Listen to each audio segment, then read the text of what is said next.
টেলিভিশনের ফেসবুক লাইভে সঙ্গে আছি আমি বুলবুল রেজা। দিনের বাছাই করে এবং গুরুত্বপূর্ণ সংবাদের বিশ্লেষণ নিয়ে আমাদের ফেসবুক লাইভ অন্যান্য দিনের মতো আজকেও আমরা যে সংবাদটির বিশ্লেষণ নিয়ে ফেসবুক লাইভে হাজির হয়েছি সেটি হচ্ছে মোবাইল ছিনতাই কয়েক মিনিটে আইএমইআই পরিবর্তন। প্রতিদিন শুধুমাত্র এই ঢাকা থেকে কি পরিমাণ মোবাইল চুরি এবং ছিনতাই হয় তার কোনো সঠিক পরিসংখ্যান নেই পুলিশের কাছে। এর কারণ হিসেবে পুলিশ যেটি বলে থাকে যে সবসময় যারা এই ভুক্তভোগী রয়েছেন তারা থানায় অভিযোগ করেন না, অর্থাৎ থানায় সাধারণ যে ডায়েরি করার নিয়ম রয়েছে সেটি করেন না। আবার অনেক সময় সাধারণ ডায়েরি করার পরেও সেই মোবাইল ফোনটি অর্থাৎ যেটি ছিনতাই কিংবা চুরি হয়েছে সেটি পুলিশ উদ্ধার করতে পারে না। কেন উদ্ধার করতে পারে না এ নিয়ে অনেক তদন্ত হয়েছে। ভুক্তভোগী যারা তারা বলছেন যে পুলিশ আন্তরিকতার অভাব, এ কারণে হয়তো তার এই মোবাইল ফোনটি যেটি ছিনতাই কিংবা চুরির শিকার হয়েছে সেটি উদ্ধার করতে পারে না। অন্যদিকে পুলিশের বক্তব্য হচ্ছে যে এই মোবাইল ফোনগুলো বিশেষ করে যেগুলো অ্যান্ড্রয়েড ফোন রয়েছে সেই ফোনগুলো বিশেষ কায়দায় কিছু ডিভাইসের মাধ্যমে আমদানিকৃত ডিভাইস, সেই ডিভাইসের মাধ্যমে যে আইএমইআই রয়েছে সেটি পরিবর্তন হয়ে যাচ্ছে এবং পরিবর্তনের পর প্রকাশ্যেই বাজারে বিক্রি হচ্ছে এবং সেটি ধরার ক্ষমতা পুলিশের নেই, সেই ধরনের কোনো প্রযুক্তি নেই। কারণ এই আইএমইআইটি পরিবর্তন করলে আর এই হ্যান্ডসেট বা মোবাইলটি যেটি চুরি হয়েছিল কিংবা ছিনতাই হয়েছিল সেটি আর শনাক্ত করা যায় না। এ কারণে সব সময় থানায় সাধারণ ডায়েরি করার পরেও বা অভিযোগ জানানোর পরেও এই মোবাইলগুলো উদ্ধার করতে পারে না থানা পুলিশ, ডিবি পুলিশ কিংবা আইনশৃঙ্খলা রক্ষাকারী বাহিনীর অন্যান্য যারা সদস্য রয়েছেন তারা। এরকম একটি চক্রের কয়েকজনকে গ্রেফতার করা হয়েছে এবং গ্রেফতারের পর তাদের কাছ থেকে যেটি জানতে পেরেছে সেটি হচ্ছে তারা নিজেরাই তৈরি করেছেন ল্যাব, সেটি বিদেশ থেকে আমদানি করেছেন, কিছু অবৈধ উপায়ে কিছু ডিভাইস তারা আমদানি করেছেন এবং সেই যন্ত্রপাতিগুলোর মাধ্যমেই তারা মূলত এই আইএমইআইগুলো পরিবর্তন করছেন। সুপ্রিয় দর্শক, আমরা সংবাদের বিশ্লেষণে যাবার আগে আমার তৈরি করে একটি প্রতিবেদন রয়েছে, প্রতিবেদনটি দেখে নিতে চাই।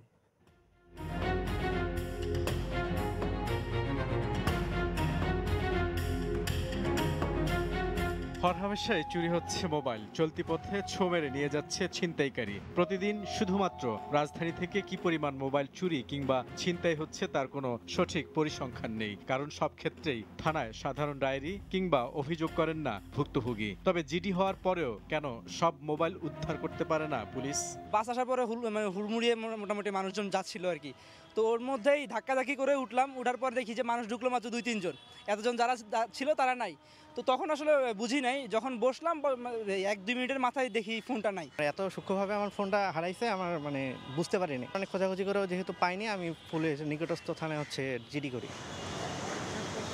মোবাইল চুরি ও ছিনতাইয়ের সঙ্গে জড়িত একটি চক্রকে গ্রেফতারের পর গোয়েন্দা পুলিশ বলছে এই চক্রটি মোবাইলের আইএমইআইও পরিবর্তন করতে পারে। চুরি করা মোবাইল ফোন যেন পুলিশ উদ্ধার করতে না পারে সেজন্য এই ব্যবস্থা। আইএমইআই পরিবর্তন করতে তারা তৈরি করেছে ল্যাব, অবৈধভাবে আমদানি করেছে কিছু ডিভাইস। এসব যন্ত্রপাতি ব্যবহার করে মাত্র মিনিট 5-এর মধ্যেই তারা একটি মোবাইল হ্যান্ডসেটের আইএমইআইটি বদলে ফেলছে, পরে বিক্রি করছে বাজারে। পুলিশ বলছে এই ধরনের মোবাইল ব্যবহার করে ফায়দা নিতে পারে অপরাধীরা। তারা ওই মোবাইলটা চুরি করেই সাথে সাথে আইএমই নাম্বারটা চেঞ্জ করে ফেলে। মাইক্রোস্কোপ কপি, কম্পিউটার, একটা সিপিইউ, 2টা ল্যাপটপ, এগুলি নিয়ে তারা একটা ল্যাব বানাইছে। এই ল্যাবের মধ্য দিয়ে তারা পরিবর্তন করে তার মোবাইলটা অন্য জায়গায় বিক্রি করে দেয় এবং তারা গ্যারান্টি দেয় যে আপনাকে আর এই যে চোরাই মোবাইল যদিও এটা কেউ আপনাদের ধরতে পারবে না। চুরি কিংবা ছিনতাই হওয়া মোবাইল ফোন জেনে শুনে ক্রয় বিক্রয় থেকে বিরত থাকার পরামর্শ গোয়েন্দাদের। বুলবুল রেজা, সময় সংবাদ, ঢাকা। প্রতিটি মোবাইল সেটের রয়েছে আলাদা আলাদা আইএমইআই, অর্থাৎ এটির অবস্থান শনাক্ত করার জন্য ফোনটি যদি হারিয়ে যায় কিংবা চুরি হয় অথবা ছিনতাই হয় সেক্ষেত্রে এটির অবস্থান নির্ণয় করার জন্য কিংবা অবস্থানটি চিহ্নিত করার জন্য এই আইএমইআইটি ব্যবহার করা হয় এবং প্রতিটি হ্যান্ডসেটের জন্য রয়েছে আলাদা আলাদা আইএমইআই। সাম্প্রতিক সময়ে এই পুলিশের কাছে যত রিপোর্ট হয়, অর্থাৎ চুরি হয়ে যাওয়া কিংবা ছিনতাই হয়ে যাওয়া কিংবা হারিয়ে যাওয়ার পর এই থানায় যে সাধারণ ডায়েরি হয় সেগুলো আসলে পুলিশকে তামিল করতে হয়, অর্থাৎ বিভিন্ন সময় এগুলো ক্রাইম কনফারেন্স হয়, সেখানে জমা দিতে হয় কি পরিমাণ তারা উদ্ধার করতে পেরেছেন, কয়েকটি জিডির বিপরীতে কতগুলো হ্যান্ডসেট উদ্ধার করা হয়েছে, এই বিষয়গুলো জমা দিতে হয় এবং সেক্ষেত্রে এই বিষয়টি উঠে এসেছে যে অধিকাংশ মোবাইল হ্যান্ডসেট যেগুলো চুরি হচ্ছে কিংবা ছিনতাই হচ্ছে সেগুলো উদ্ধার হচ্ছে না এবং এই উদ্ধার না হওয়ার পেছনে শুধুমাত্র এই যে প্রথম আইএমইআই পরিবর্তনকারী একটি চক্র ধরা হলো সেটি কিন্তু নয়, এর আগেও ধরা পড়েছে এবং ধরা পড়ার পর যেটি জানতে পেরেছে আইনশৃঙ্খলা রক্ষাকারী বাহিনী সেটি হচ্ছে যে 3 শ্রেণীর লোকজন এর সঙ্গে জড়িত, বিশেষ করে যারা রাস্তায় কিংবা বাসাবাড়িতে এই মোবাইলগুলো ছিনতাই করছে কিংবা চুরি করছে।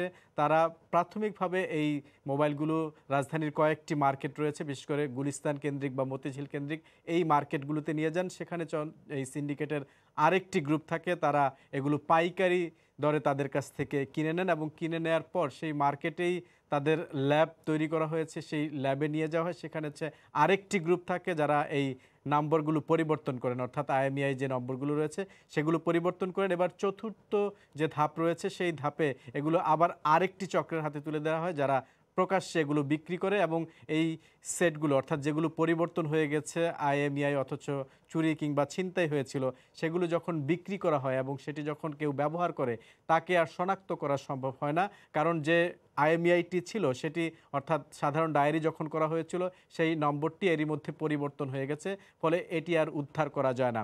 তবে এটি আশঙ্কার বিষয়, কারণ হচ্ছে যখন এটি ব্যবহার করছে কেউ, পুলিশ যেটি বলছে যে বিশেষ করে যদি অপরাধী হয়ে থাকে কিংবা অবৈধ কোনো লেনদেন করে থাকে ওই মোবাইল দিয়ে, ওই মোবাইলে যদি মোবাইল ব্যাংকিং অ্যাকাউন্ট থাকে, সেক্ষেত্রে যদি কোনো ধরনের অবৈধ লেনদেন হয়, বড় অঙ্কের লেনদেন হয়, সেটিও কিন্তু শনাক্ত করা সম্ভব নয়। এটি হচ্ছে সবচেয়ে বড় আশঙ্কার বিষয়। রাজধানীতে এই চক্রের বাইরেও আরও চক্র রয়েছে এবং আরও এরকম যে অর্থাৎ একটি নেক্সাস যেটি বলা হচ্ছে যে 4 ধাপে একটি মোবাইল চুরি হওয়ার পর কিভাবে সেটি আবারও বাজারে আসছে এবং সেটি দিনের পর দিন ব্যবহার করছে, অথচ আইনশৃঙ্খলা রক্ষাকারী বাহিনী সেটি উদ্ধার করতে পারে না। এই তদন্ত করতে গিয়ে কিন্তু এই চক্রের যে সিন্ডিকেটটি রয়েছে এই সিন্ডিকেটের পাশাপাশি আরও কয়েকটিকে শনাক্ত করা হচ্ছে এবং বলা হচ্ছে যে বিদেশ থেকে কিছু আমদানি অনুমতি নেই এই ধরনের ডিভাইস তারা নিয়ে আসছে, অর্থাৎ যেগুলো দিয়ে এই আইএমইআই পরিবর্তন করা হয় বা এই হ্যান্ডসেটের যারা কোম্পানি রয়েছে আন্তর্জাতিক যে কোম্পানিগুলো রয়েছে তারা যে মাইক্রোস্কোপ যন্ত্র ব্যবহার করেন কিংবা অন্য যে সূক্ষ্ম ডিভাইসগুলো ব্যবহার করেন সেটিও তাদের কাছে পাওয়া গেছে।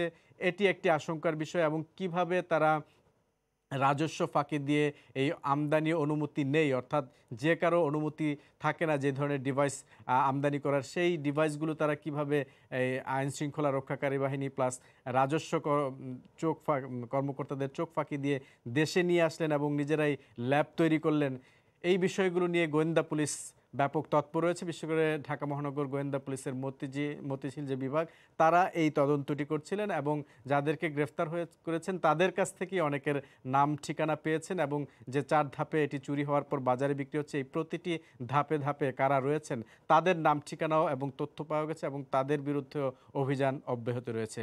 সুপ্রিয় দর্শক, এই ছিল আজকের সংবাদ বিশ্লেষণে। আগামীকাল আমরা অন্য কোনো সংবাদের বিশ্লেষণ নিয়ে হাজির হব আপনাদের সামনে। ততক্ষণ ভালো থাকুন, সুস্থ থাকুন, সঙ্গে থাকুন সময় নিউজ.টিভির।